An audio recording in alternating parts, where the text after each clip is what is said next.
Well, thank you very much, everyone, and good evening, and welcome to our 11th Fireside Chat. They've been going for a while now. The first one was Rob Crosby, way back a long time ago, and it's wonderful to see a full house. Tonight, it's my great pleasure to welcome Jim Davies for our Fireside Chat. Most of you know about Jim and his remarkable life, and I think probably just about everybody here knows Jim personally. So you will know that he has lived one of the most exciting and interesting lives of anybody here in the Bow Valley. Jim was born and grew up in Banff and learned to ski on Mount Norquay, where he was one of the hottest skiers of his day. But it was flying that really appealed to Jim, and he went on to have an outstanding life in the air, both as a fixed-wing pilot and as a helicopter pilot. So I'll turn it over to Jim and let him tell some of his stories. Any idea where you'd like to start, Jim? At the beginning and go to the end, or start in the middle? Where would you like to start? In 1970. In 1970, a good place to start. Yeah, with Peter Furman. Okay. Who replaced Walter Perrin. And Peter was doing a rescue training on the heliport in Banff. She had one of those mine basket things and going through the whole thing. And we got on our helmets, we had radios. There's a serious accident on the east side of Mount Edith, near the top. You could almost see it from where we were. So Peter hooked onto the rope, I had a 40-foot line on the Alouette 2, and went to that location. And there was an army guy sitting there with his head all bandaged up and a lot of blood. And a rock had come from above and went through he didn't have the hard hat on, he had the liner, and put a fracture in his left side, that big, huge. Peter prepared him, and we had him on the emergency in 6 minutes. The hospital. You picked him up on Edith. Yeah. And took and him then right to the emerge, and the Yeah. police were there, and they had the four girls come out with a stretcher and just put the injured guy on the stretcher. So that was a record in time, and it was also the first rescue for Peter as the new Alpine specialist. Right, and it was the first helicopter sling rescue, Yeah. I think, in the park. And you told me that you flew right down Banff Avenue towards the administration. Something to do with Steve Kuhn, I think. Those were my instructions for Peter. Fly right down Banff Avenue. Peter and Steve Kuhn had a shit fight going for a long time. Yeah. And Peter always won. Yeah, well, that's amazing. So that was the start of your helicopter sling rescue career. Yeah, for 20 years. Yeah. Yeah, we finished in 90. Yeah, were you flying your own helicopter at that time as you got your own? Yeah, it was my own, and I sold it to Okanagan, and then I worked for them for the last 3 or 4 years. Yeah. And so I had more time off. And you did lots of rescues over the years. You told me about some of them. I'm just going to look at my notes here and wonder which one will. Of course, that was the great rescue on Mount Edith. You had a rescue high above the Cascade Waterfall one night. That was at night, yeah. Above the waterfall at 9 o'clock at night, it's black dark. There's no moon. And the 2 kids got up in there, and they got avalanched. And the one kid got out, and he got a hold of us. And and I went out flew out to the airport, and you could see the waterfall, but you couldn't see up into where the accident was. So I said, I'll go up there and have a look with my landing lights. It's just like daytime when they're on. And I picked up the old trail that this kid walked out on, excuse me, and found him. And the injured kid had a broken leg. It was over here. So we got him in the stretcher and brought him down to the airport, to the ambulance. There's no other way that he could have gotten down. No. And you you flew in above the waterfall, and you were saying Yeah. you sort of disappeared in there to the Yeah. people down on the ground. The radio tech came out and he had the waterfall lit up, but from there in to where the injury was, it was black. So I just switched on the landing lights and it's daylight. Perfect. Yeah. Just followed the trail, slung the guy out. Yeah. Did you land in there, or you slung No, them? they stayed on the rope. They stayed on the rope. 2 wardens. Yeah. Do you remember who were on the rope for some of those? Or? Probably Billy Vroom, Monty Rose. I don't know who they were there that night. Anyway. Yeah. Oh, gee. Spectacular. Gee. Yeah.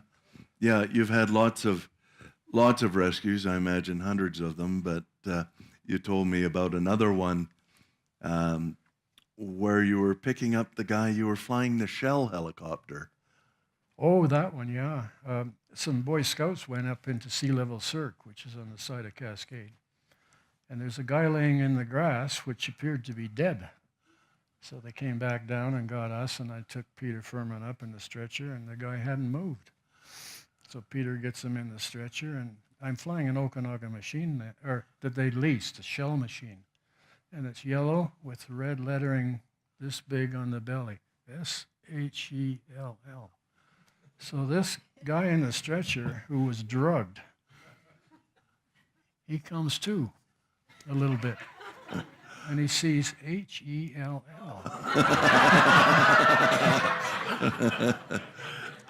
Thought he was going to hell.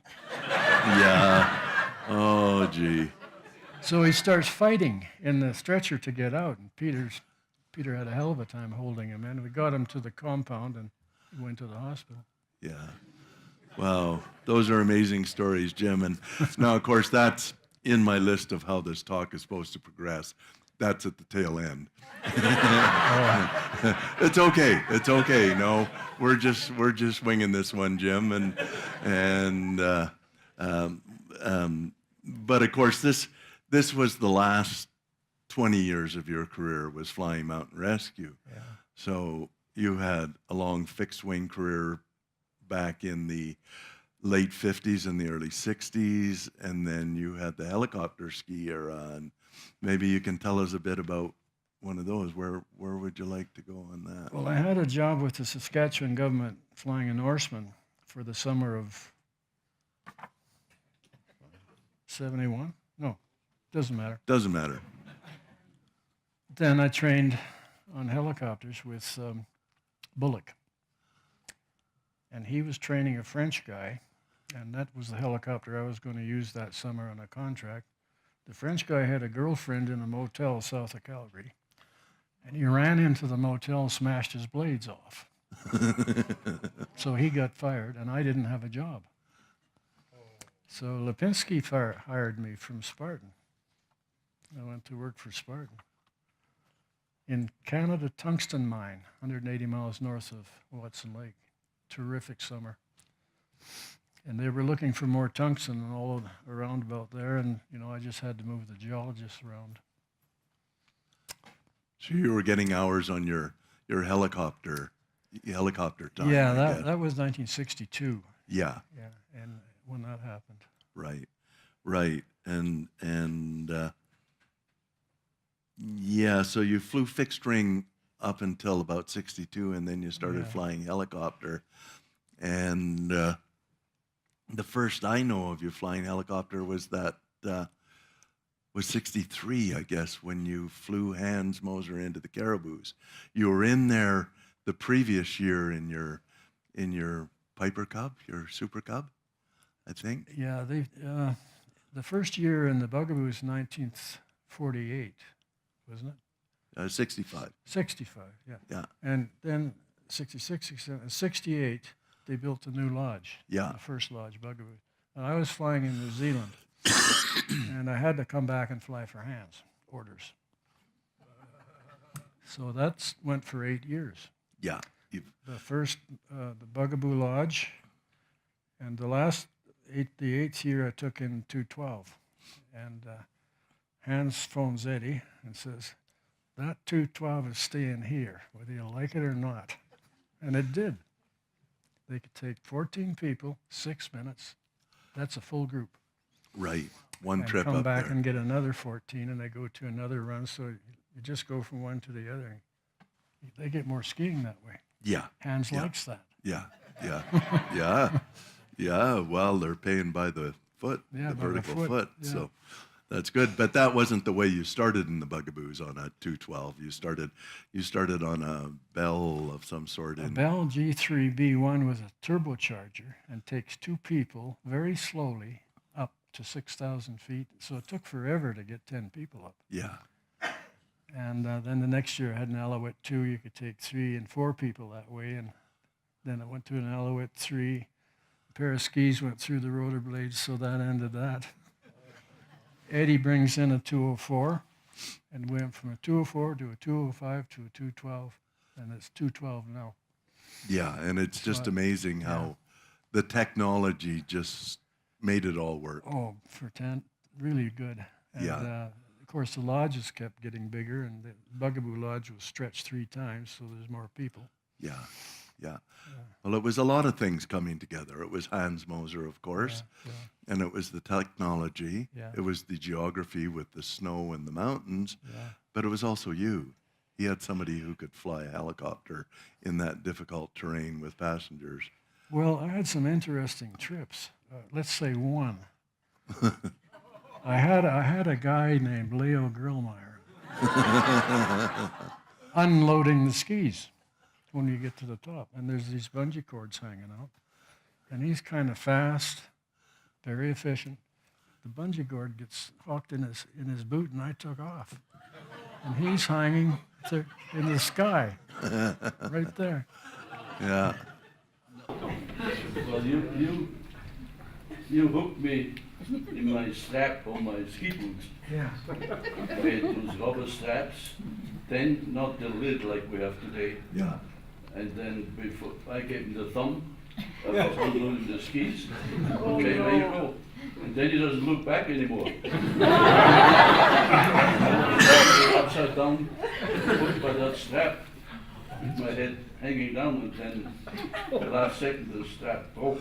Because in about 2-3 seconds he would have been 500 feet above the ground. Yeah. I would have looked a little different up there. It was exciting, yeah. Well, you guys had lots of exciting ones. You just alluded to the skis going through the rotor blades. Maybe you can tell us why did the skis go through the rotor blades? Well, it happened on the Alouette 3, and the side rack, the skis went on, but there was a bungee cord to keep them in place, and it wasn't there. So when I came over to go back down to the lodge, the difference in air pressure, the skis went up into the rotor blade, and they were heads. Yeah. So it took chunks out of the rotor blade this big. So it starts flying like this, see? So I landed up there, and I had my own skis, so I skied down. Yeah, and how did you get the helicopter down? What did they do with the helicopter? I don't know. For 3 weeks until we got those blades from fans to put the blades back on. Oh, And then on I don't location. know, one of you guys flew the helicopter out of, or was it you? No. Yeah. No, the helicopter stayed there.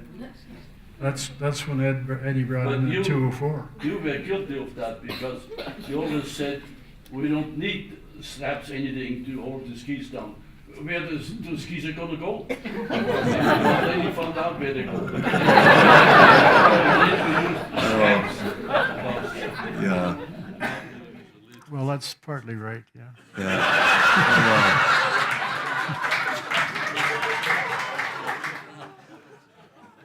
I think it was a very steep learning curve for a few years in there for all you guys, and it's amazing you didn't crash more machines and have more problems. But anyways, yeah, you did. You were telling me about flying out one night from the Bugaboos out to Briscoe when a red light came on in the panel in your helicopter. Do you remember that one? That was in the daytime. That was, it was in the Yeah, daytime. and an was it? Alouette too. Yeah, And Hans sent me out with a large cargo net to Briscoe to bring in 2 brand new double track skidoos for Leo to play with. And I just entered the Columbia River Valley, and the red light goes on, which means your engine is out. And I had no place to land except in the trees. Fortunately, their trees were small, so we went in later on and chainsawed out and flew it out. Yeah. There was damage to the blades, but Yeah. they weren't bent. You told me it was noisy when you landed. Very noisy. And then you had to walk out. And Yeah, I had to walk out. In the I snow. was alone. Yeah. And it's about that much snow. And I went. There's a road on the east side of the Columbia, and very little traffic on it. And these two women came along in a truck. Tough-looking women, I tell you. I don't know what they do in there, but I waved them down. They didn't stop. So I got them the road, and I really waved, and he stopped. She stopped. And I told her what happened. She said, well, you got to ride in the back with the dog. No problem. But the dog growled at me all the way to Golden. Just stay back, dog. Yeah. Wow. And how did you get that helicopter out? Well, we went in with the fuel control had to be changed, and we changed that, and the rotor blades were okay. They were damaged, but they flew. So I just hovered it out to Briscoe and put it on a trailer and took it to Calgary. Wow. Now, you told me, and I think I can quote you on this, that flying wasn't dangerous, that if it was dangerous, you wouldn't be doing it. Exactly. Now, how can you say that? Because I saw too many guys fly into danger and get in big trouble. Whiteouts mainly. Yeah. Yeah. The year I stopped flying in the Bugaboos, the two crashes, a 212 and a 205, whiteouts, both of them pilot error. Yeah. Yeah. Ed Pruss was one of them, and he had a 205 full of people, and he had no reference. You can't see the surface of the snow, and he just kept flying, and snow kept coming in through the windshields and buried the people in the helicopter. Then it stopped, of course. Yeah. Yeah. Yeah. Well, I don't know. It sounds pretty dangerous to me, but I guess. Well, the biggest problem with flying in the winter is whiteout, lack of reference. You've got to be able to see where you're going to be landing. Right. Right. Jim, why didn't you tell him when you told Hans Moser not to jump out of the helicopter behind Oh, him? jeez. Yeah. Tell him that story. Well, Alouette 3, Hans wanted to go up to, I don't know why he wanted to go up, but he wanted to go up into the Bugaboo Pass. Yeah. And he said, I said, well, I don't have any reference to land, so I'm not going to land. He said, oh, I'll just step out. So I said, wait, throw your rucksack out first. 200 feet. Two. 200 feet. Yeah. The famous Hans. Oh, gee. Yeah. Well, he survived. He's about He this did deep well. in the snow. Yeah. And then he skied down. And didn't he start an avalanche on the way down? Or something like that. He lived a dangerous life. Oh, gee. And now the one of your combines rescue and helicopter skiing was in the Bugaboos. That was with Emily Flender.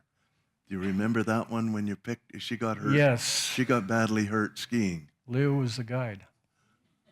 He was the guy. I was what? You were guiding when she hit the tree on Bay Street. On Bay Street. Yeah. You started on Davies Dive, Oh, and no, then on Dome. Dome. Okay, and then you cut across. And when we got further down, the snow was frozen powder. And then she was out of control, and she broke her leg, hitting the tree. Well, everybody was sliding because I watched it from the bottom, and she sliding kept down. going further than anybody else, and she got her lower leg wrapped around a tree, and then it let go, and there's a blood streak where she stopped, and I'm below in the valley watching this, but I couldn't land beside her, So I went back to the cabin, and there's a doctor chopping wood. I said, "You get in the helicopter right now with that axe. I've got a job for you." And he jumped out and cut the tree down.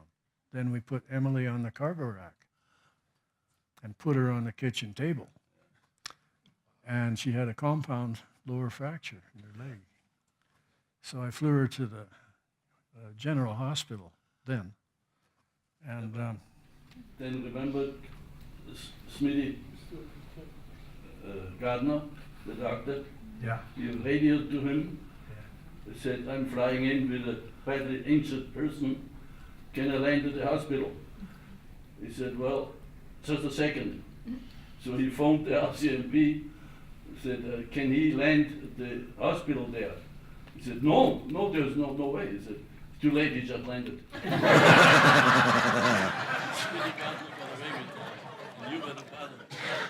And where did you land? Tell well, the at people. the entrance, the ambulance entrance. Which You is landed right Yeah. in the entrance. about that far from the building.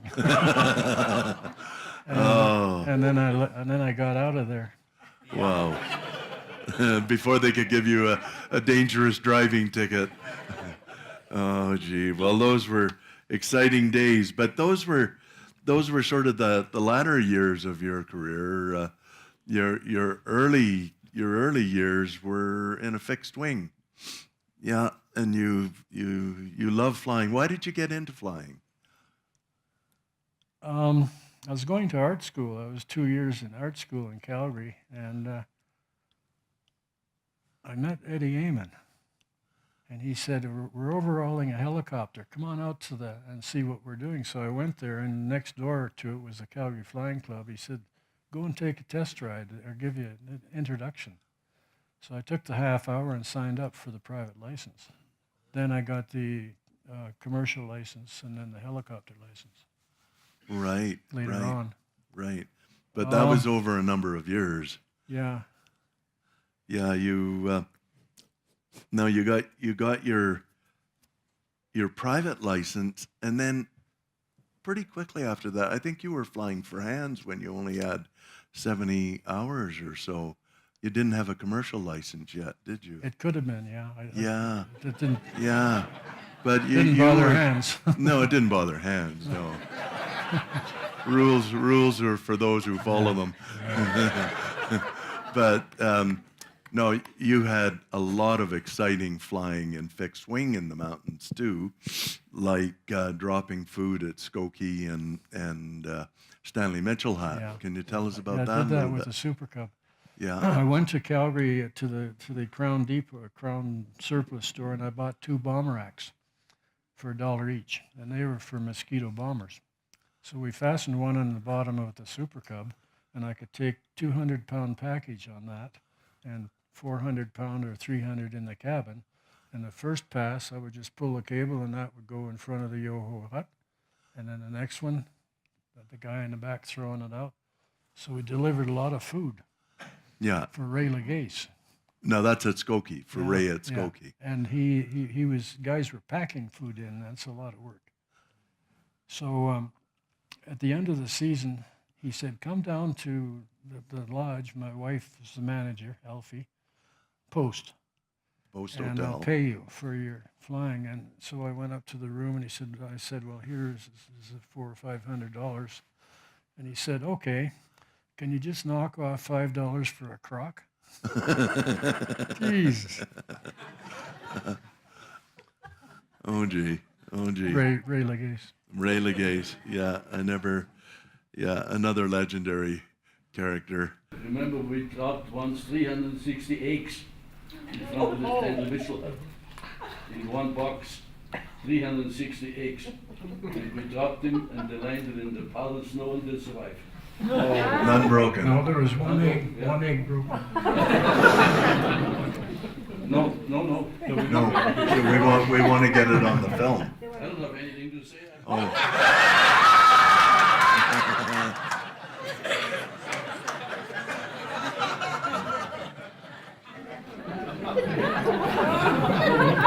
Bunch of parcels in Little Yoho. Oh yeah, sacks of Because I snapped potatoes. myself in with my leg in the back Yeah. because it was hanging out in the front. And I didn't want to fall out, so, and he always gave me the nod, drop it. And we were still up in the trees, so I thought, Jesus, is he crazy? But those parcels, they kept going with us, fine. Yeah. Landed right in front of the cabin. Yeah. The Germans would have loved a bombardier like that. Yeah. Oh, gee. And then in 60, no, 50, late 59, 60, you flew for Hans when he was setting up his caches on the Great Divide Ski Traverse. On that Highline Trail, there were 7 caches put in. Yeah. They were all 100-pounders. Dropped them from the Super Cub underneath. Each bomb had a bottle of whiskey in it. Yeah. And they only got to the Lau Glacier, and the weather was so bad, and they couldn't find the food cache, so they skied out. So he never did finish the trip. No. Some of them are still there. Yeah. So, but you flew over Hans on the Lyells where he couldn't locate one of those caches. Yeah.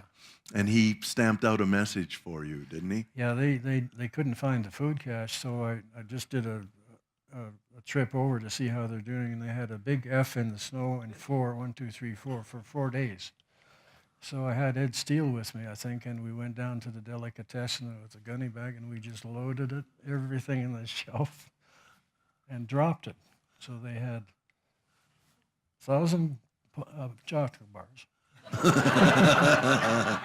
Now, everything in the shelf went in there because I had to get back before dark. Yeah. That's good. And then you had, Hans was planning on continuing all the way up to. Yeah, they did ski back in, Yeah. but they didn't make it. Yeah, Came they out went. again. Yeah, They went back up, tried to go up the Saskatchewan Glacier. they went back out. Yeah, and you landed on Fortress Lake to place one of the caches, didn't you? We dropped the cache on the lake, and there wasn't enough snow there, so we landed, and Leo was with me, and we piled snow up like this in case they got that far. It would still be there. Yeah, It still is there. it still is. It's a little wet by now. Remember that? Yeah, and I thought you told me a story sometime about having trouble getting airborne, that somebody had to run along pushing. Push the strut. Yeah. Push the strut. Probably Leo.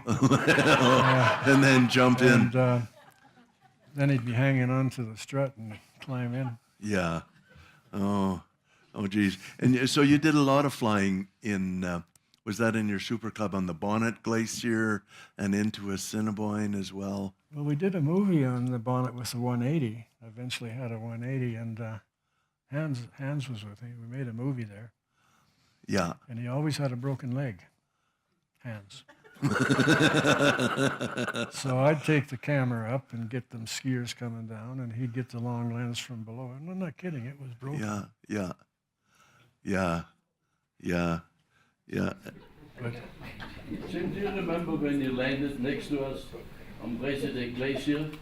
We were walking up with our ski touring guys, and all of a sudden this little plane comes along. oh yeah, above We stand. landed uphill Yeah. on the President Glacier, then it turned like this and stopped.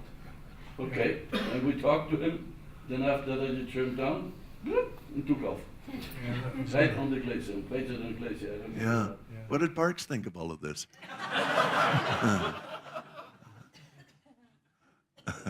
I guess they didn't know. They didn't know, and Yeah. it's illegal, but they didn't know. No. It's only illegal if you get caught. Usually I had a warden with me. Joel Stenson. Yeah. Oh, gee. Good. Yeah. And what else? Oh, and then you flew into Assiniboine quite a bit too, didn't you? Mm-hmm. Yeah. You would fly in and you would land on the lake. Yeah, every Saturday we'd exchange guests, and Sue would drive up with groceries and things, and we'd take the exchange from the lodge to the what's the name of the place? Spray Valley, anyway, and then, what was I doing? Oh, I used to land right in front of the lodge on the hill. Well, you used to land on the lake, didn't you? And then you came up the little hill, Yeah, there's the a little hill up to the yeah, lodge. Yeah, Yeah, quite a few landings there. yeah. And then you would come up to the lodge and turn around and park there for a while Yeah, and load yeah. and unload. Yeah, And then you would take off, yeah, ski. You get a good run down the hill and across the lake. yeah. But you'd take off straight towards the mountain. I guess Yeah. that would be a little bit of a exciting moment. By going downhill, you get your speed up right away, so you did have performance to get the turn and come back out. Yeah, Because the 7,000 feet there, the engines don't produce as much power as they should. no. And Well, you weren't the first to do that, of course. I think Al Gates no, Al was. Gates was, and he got killed in a truck accident, and he had a pilot named Wally Lutz and another guy, and they didn't use that hill that we got the speed on. They started at the lake, so they had a lot of dragging to do. By the time he got in the air, he couldn't make the turn, and he crashed the plane, and it's in the lake now, Yeah. upside down. Yeah, it is. Yeah, You've got to get the airspeed up. yeah, yeah. You do. And then you landed on the top of Cave Mountain. Do people here know Cave Mountain and the Assiniboine? They're a long mountain, sort of rounded. You say it's like a loaf of bread. Yeah, Yeah. it's kind of like the shape of a bread. You land over here and come up, and You used I've to got, land. I've got the pictures. It's a spectacular shot. You Yeah, got the wing and the Assiniboine Mountain underneath. yeah, yeah. Oh, gee. Oh, gee. So we're going back to your youth. We're working our way backward here. You were born in Banff.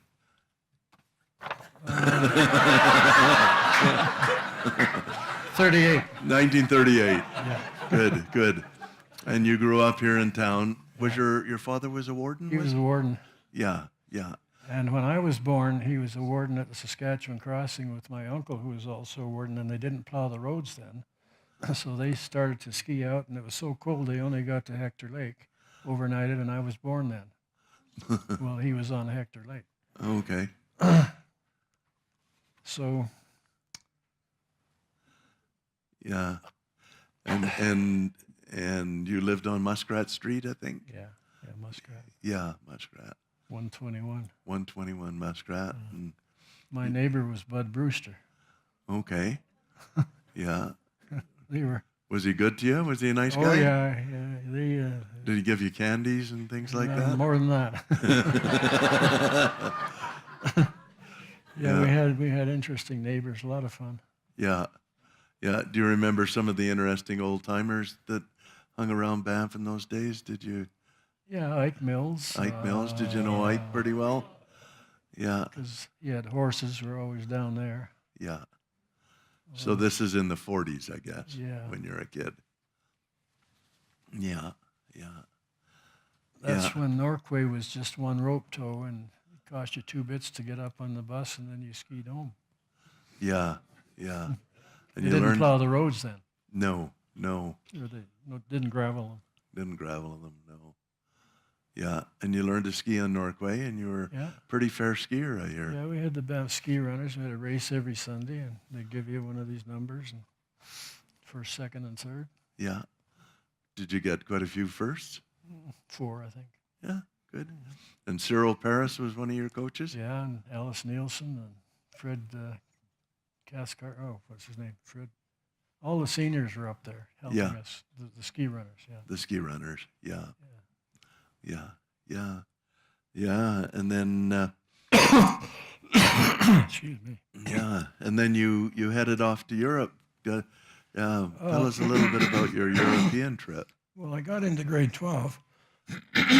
After 3 months, John Derrick was the son of the principal, and we took off for Europe.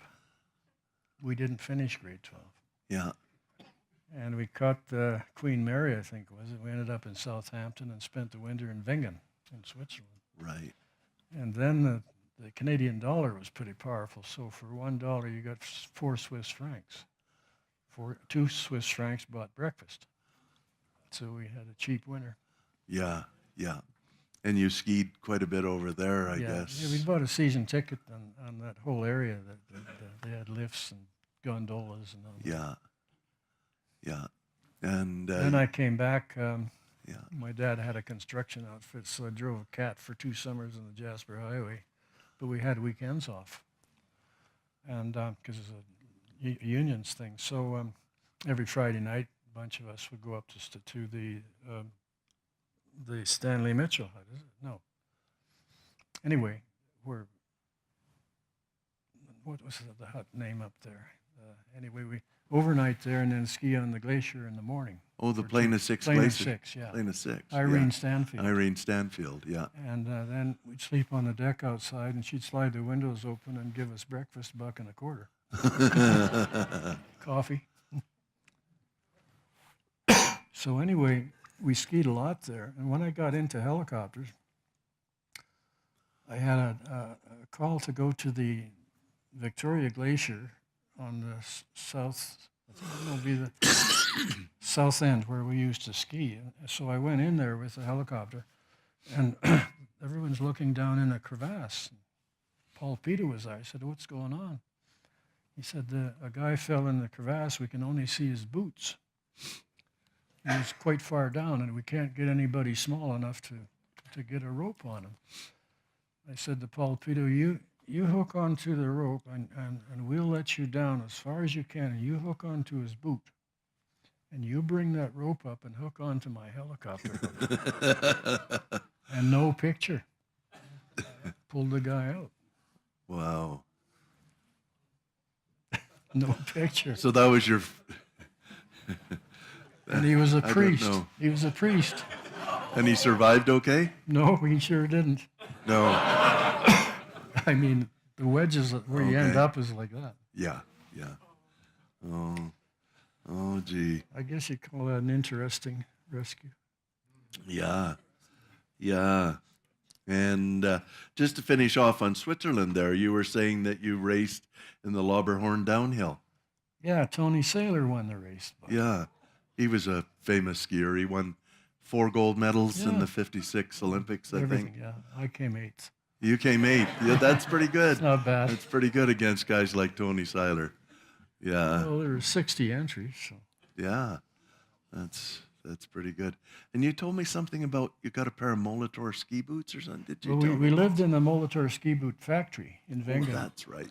Carl Molitor, and he gave us a room in the staff quarters, which was just a room, no cooking or anything, $1 a day. Yeah. Wow. Wow. Good times when you're young. Yeah. Yeah. Wow. Well, we've covered a lot. Except we haven't covered the best story, which is your bear story. Do you want to tell the bear story? I think that's my best story. I think it is. Of all I think the it is too. rescues, because Yeah. we took a bear in from Banff. He was 350-pound grizzly, Monty Rose and Bill Vroom, and we picked out a big meadow, which is a safe place to put the bear. So they opened up the net, and the bear got up, still quite drugged, walked away from the helicopter, and went out of sight in a creek, like an old beaver channel, probably. It was deep. Yeah. Yeah. And about 8 feet wide. So I got out of the helicopter, and I went over there. I could see his back, and I grabbed him by the neck, and I lifted his head up out of the water so he could breathe air. And it saved his life. That's my favorite rescue. And you held him. You held him for quite a while. About 10 minutes. You held him for about 10 minutes. He started to breathe. He started to breathe. Yeah. And he started to get active, so I let him go, and he went to the other side of this creek or whatever it was, and he climbed up, and he laid down, and he put his front feet like that, and he put his chin on, and he looked straight at me, and I took his picture. Yeah. And she's in. Yes, you've got it in right here. Yeah. And then he got up after about 10 or 15 minutes, turned to the left, and started walking away, and he stopped and looked back again. And I took his picture again. Yeah. And then he kept going, and that's the last we saw of him. Wow. He was alive. Yeah. What a gesture. You were saying you were a little disappointed that the warden that was with you didn't take a picture of you holding his head up. You were a little I disappointed. won't repeat what I said to him. You would love to have a picture of holding a grizzly bear's head up. Yeah. Well, yeah, he had the time, he had the camera, he stayed in the helicopter. Oh, gee. Because it looked dangerous. Yeah. Poor little bear, he barely breathed. Yeah. Oh, gee. I think that after he walked out and laid down on the other side, I think I could have gotten over there and rubbed him on the head. He would have remembered. He looked at me like, thank you. Wow.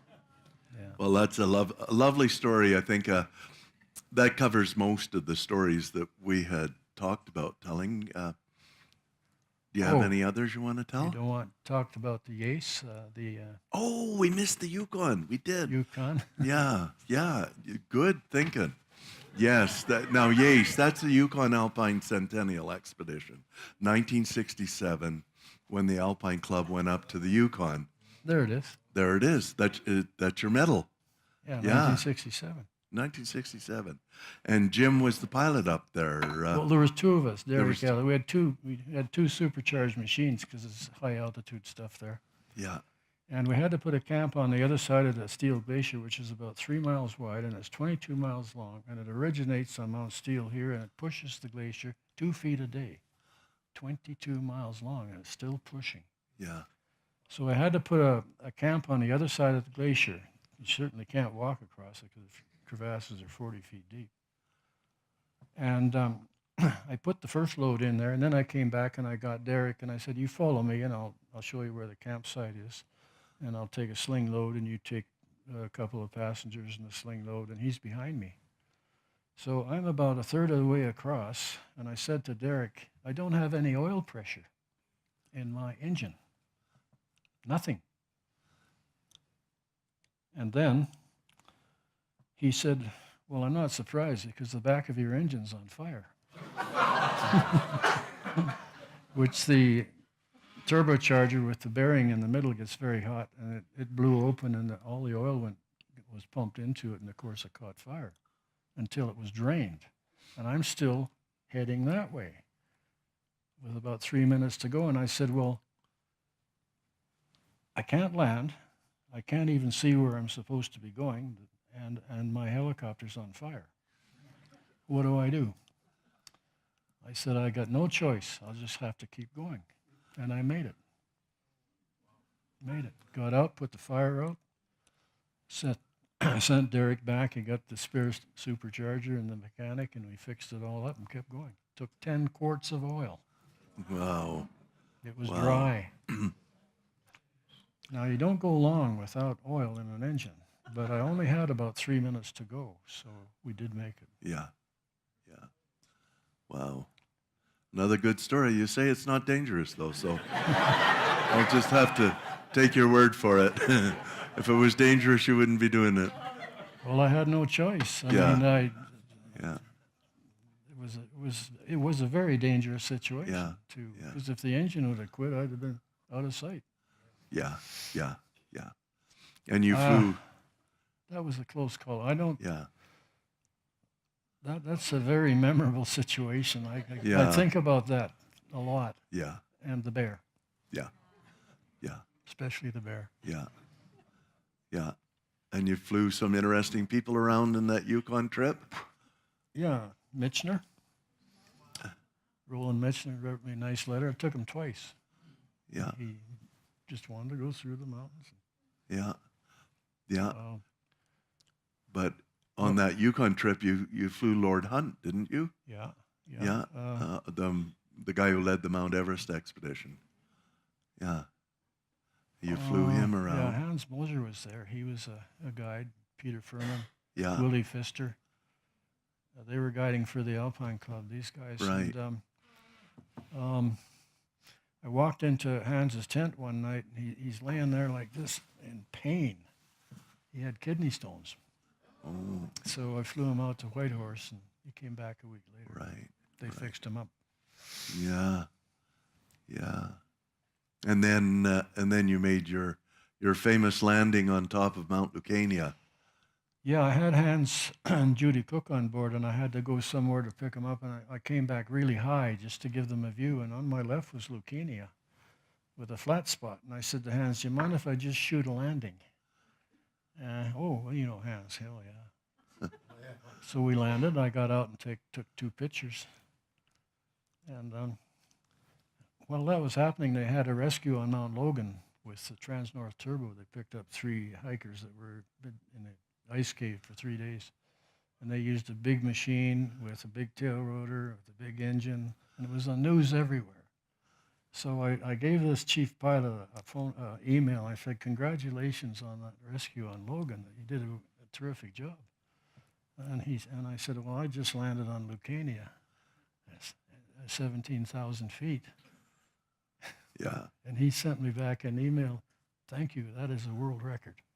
Yeah. Whether it was or not. Yeah. 17,000 feet, and that's in a piston-driven engine. Yeah, turbocharged. But still not a jet engine. No, it's a reciprocating engine. And Yeah. with a supercharger, it compresses the air and it makes the engine think that it's back at sea level, and that's where you get more power. Yeah. Yeah. But not at 17,000. I think you're limited to 15 Yeah. if you read the book. If you read the book. Yeah. Wow. Wow. Wow. So did we miss any other stories that you'd like to tell? I don't know. I don't think we had any that we talked about the other day. Yeah, there's. I'm sure these are only the highlights.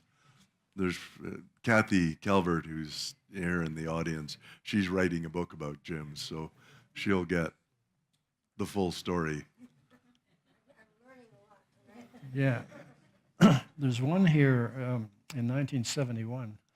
I was bombing a fire in Hay River using a 204.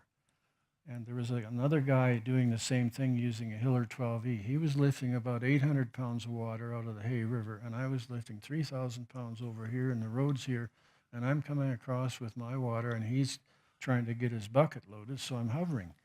And he gets this cable from the hook around his back bear paw.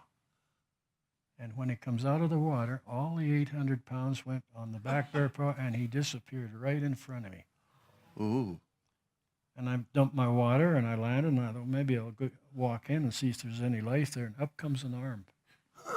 So I got back in the air and hovered over him, and he got into my water bucket, and I took him to shred, a big cut like this. So I called in one of his company helicopters, and they took him away. And his daughter, his name was Jim McFarland, his daughter's name is Leslie McFarland. She flies for Canadian Helicopters now out of Fort McMurray and does well in a brand new A-Star. Good. And, Good. And I wish her dad could have been alive to see that. Yeah. Lovely gal. Yeah. Had lunch with her yesterday. Yeah. Anything What else have there? I got here? Oh, 1971 was the druggie and sea level Cirque. That was going to hell. Yeah. Yeah. I don't know how he turned out. Yeah. The kid with the injured broken skull, he was a year getting fixed up in Calgary. Yeah. And he came back to normal. Yeah. Good. So you said somewhere that you saved, you and the rescue team, the National Parks rescue team, saved 7 lives with your rescue technique that first summer of 71. I thought I read that somewhere. Yeah, Dr. Wilson said that we saved 3 people a year. Okay. In 20 years, we saved 3 people a year that would perish without the helicopter. Yeah. And, well, there's lots of in-between ones, like car accidents and bear maulings and stuff.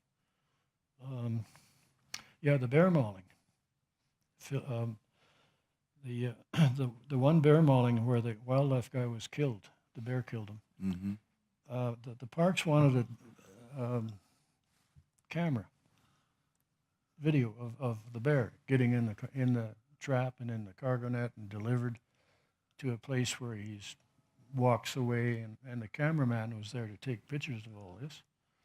So I put the bear over here, and I landed over here, and the wildlife guy and the cameraman went down there because the bear walked down into the bushes, and they watched him. So they set up over here, and I said, well, those guys have been there for an hour and a half. That bear's not drugged anymore. So I walked down there, and I said to the wildlife guy, Wilf Etherington, I said, where's the bear? And he said, he's right over there. And that's when he charged. Right straight at us, 92 feet. Hits me on the leg, knocks the camera over, but he was following Etherington because he'd worked with him before, the bear. Mm-hmm. And he wanted him, and he got him. Mm-hmm. By the time I got to the helicopter and got it going, came around, the bear had him on his back, and his face was gone. Mm-hmm. He sat up, and then he just turned left and died. And it was his fault. He should have been gone. Yeah. That's why he was there. Yeah. Yeah. So there was no inquest, and terrible to see. But Was that in Banff Park? Was that here? right behind Mount Murchison. Okay. Yeah. On the Jasper Highway. Yeah. Yeah. Wow. Very sad. Very. Must give you the willies at night, I guess. Sometimes, yeah. Yeah. Yeah. But there's been lots of wonderful moments. It must be very liberating feeling flying when you're Well, you're when saving. it's going well. When you're saving people. Yeah. That's feels good. Yeah. There was another bear mauling on the edge of town. Coho was his name, and he'd taken some kids fishing along the railroad tracks, and when they were coming back, the bear charged, and he charged the bank manager and pulled him down. And then the bank manager figured, this is it. The bear got up and walked and chased Coho and killed him. Well, it killed him. He died 9 days later, but it took his face off. So they brought him up they want to take him to Calgary. So I was up at the admin building where they brought Coho, and they had him in the back of my helicopter because I got that stretcher kit in there. And Harry Patterson says, come on over, I want to show you something. Lifts the towel up. He said, I've never seen an injury so bad where the guy's still alive. Well, he died 9 days later. Yeah. His face was gone.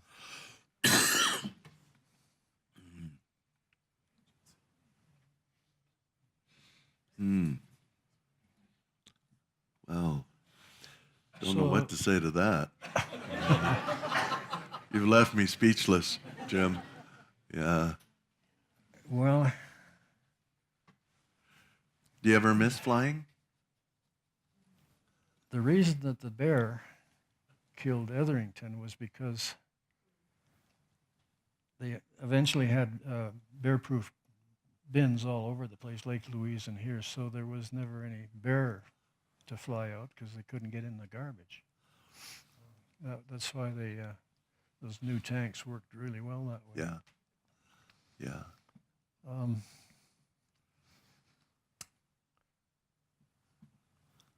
I don't know. Did we? I think we covered the three I wanted to do. Okay. Well, the one that we took to the hospital, you won't let me tell it because the nurses. Okay. I won't tell it. Well, no, that's your choice. Yeah, I don't want you to go home tonight and sit there and say, "Oh God, I shouldn't have told that story." No, that's well, when you hover over the four nurses and they're holding the mattress down, a lot happens. That's all I'll say. Okay. Okay. Good.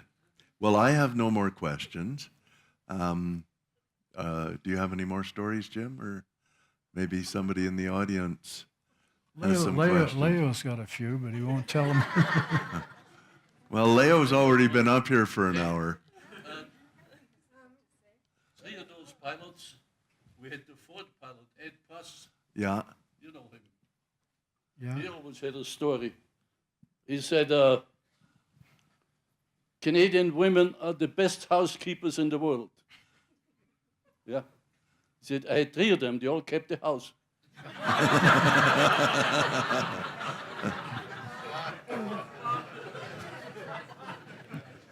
Hi. Yeah, I just Kathy. wondered if Jim wanted to go over the story about landing on Wawa Ridge in sunshine, Oh, in deep yes. snow.